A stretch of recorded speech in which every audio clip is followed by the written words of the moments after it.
23.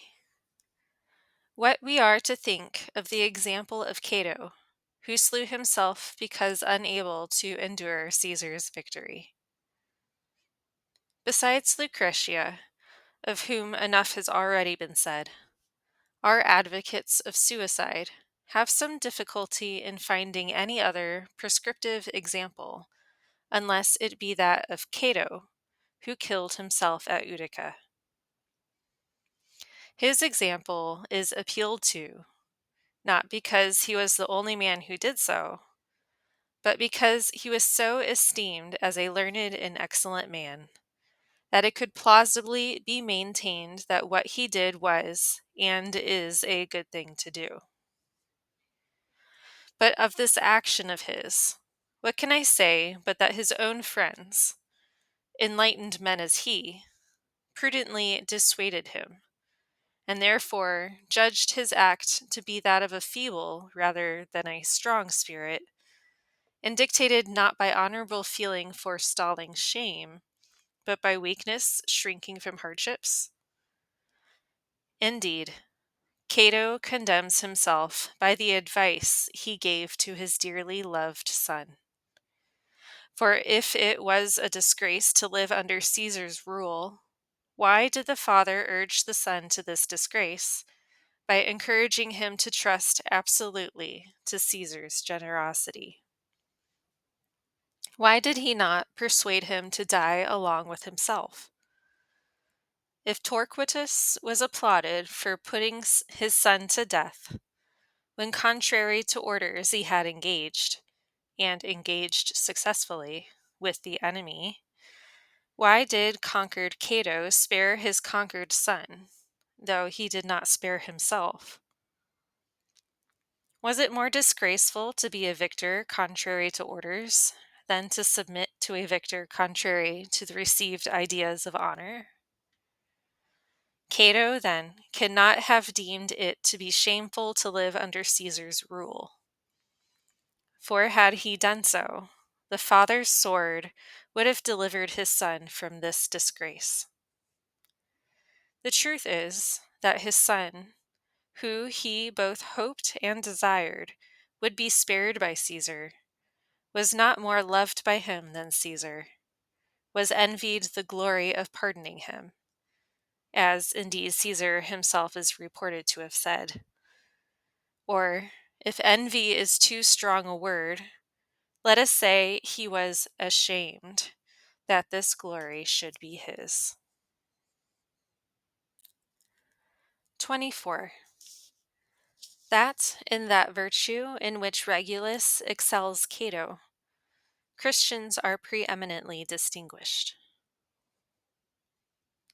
Our opponents are offended at preferring to Cato the saintly Job, who endured dreadful evils in his body, rather than deliver himself from all torment by self-inflicted death. Or other saints, of whom it is recorded in our authoritative and trustworthy books, that they bore captivity and the oppression of their enemies, rather than commit suicide. But their own books authorize us to prefer to Marcus Cato, Marcus Regulus. For Cato had never conquered Caesar, and when conquered by him, disdained to submit himself to him, and that he might escape this submission, put himself to death. Regulus, on the contrary, had formerly conquered the Carthaginians, and in command of the army of Rome, had won for the Roman Republic a victory which no citizen could bewail, and which the enemy himself was constrained to admire. Yet afterwards, when he in his turn was defeated by them, he preferred to be their captive rather than to put himself beyond their reach by suicide. Patient under the domination of the Carthaginians, and constant in his love of the Romans, he neither deprived the one of his conquered body, nor the other of his unconquered spirit. Neither was it love of life that prevented him from killing himself.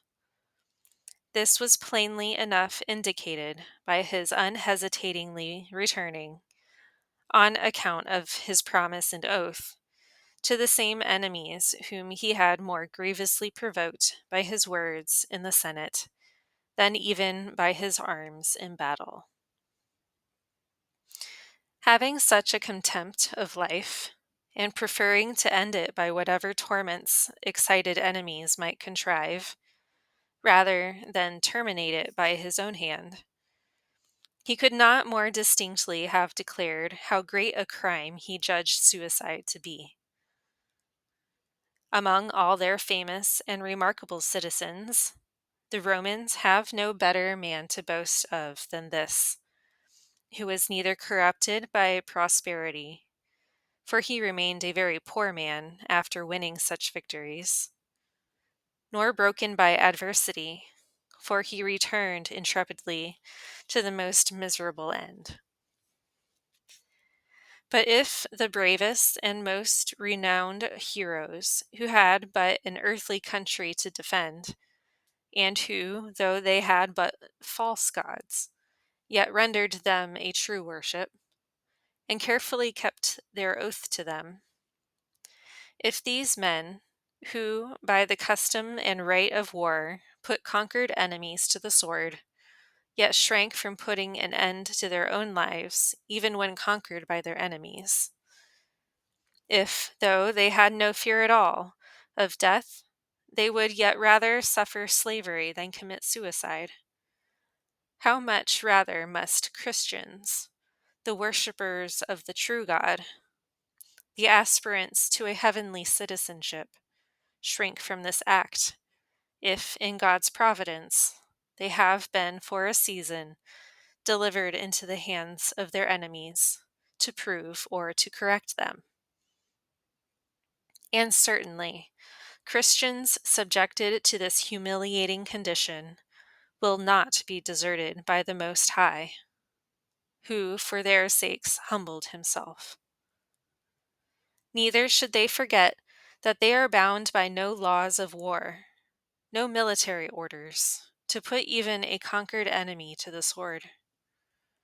And if a man may not put to death the enemy who has sinned, or may yet sin against him, who is so infatuated as to maintain that he may kill himself because an enemy has sinned, or is going to sin against him?